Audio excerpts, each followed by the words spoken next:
বই বিক্রি করলাম 10,000 টাকায়। প্রেরণার আরেক নাম।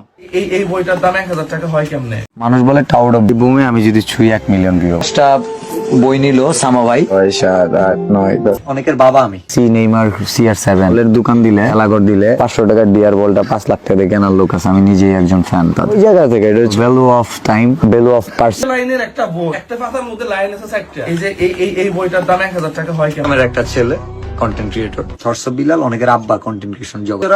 সম্মান করে, বাবার সমতুল্য সম্মান করতেই পারে। কার সাথে লাগছো এটা বুঝতেছি। আমি যদি কালকে বলি যে তোমার অবয়বকে সাজায়া জুতা আমি নিক্ষেপ করবে আমার ফ্যানরা, কয়েক লক্ষ ভিডিও আসবে, এটা বুঝো। লজ্জা দিতে চাই না, তোমারও ফ্যান। আমার ক্যারিয়ারে 100টা দেশের রাষ্ট্রদূতের সাথে আমার দেখা হয়েছে, কথা। হ্যাঁ, আমার লাল শার্টটা, এই যে শার্টটা বিক্রি করে দিব। বিক্রির টাকাটা একটা ফ্যান ফলোয়ারকে দিয়ে দিব নাকি একজন অসহায়। বই বিক্রি করলাম 10,000 টাকায়। বইটা আমার হাতে লিখতে হবে। আমাকে উপহার দিতে চায়, প্রাইভেট কার যদি কেউ উপহার দিতে চায় সেটা।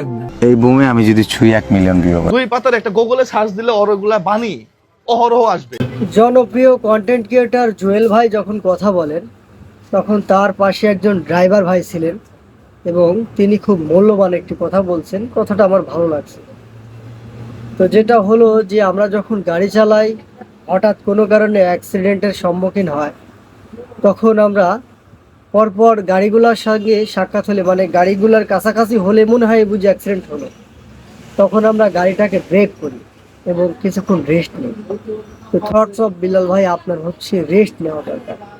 অনেক হয়েছে আর না, একটু থামেন ভাই, একটু রেস্ট নেন, ভাবেন এবং দেখেন। আপনার যদি সেই পূর্বের জনপ্রিয়তার প্রয়োজন মনে হয়, তাহলে আমার মনে হয় আপনি আবার কন্টেন্টে ফিরে যান, তাহলে আপনি আবার পূর্বের ন্যায় জনপ্রিয়তা পাবেন। ধন্যবাদ।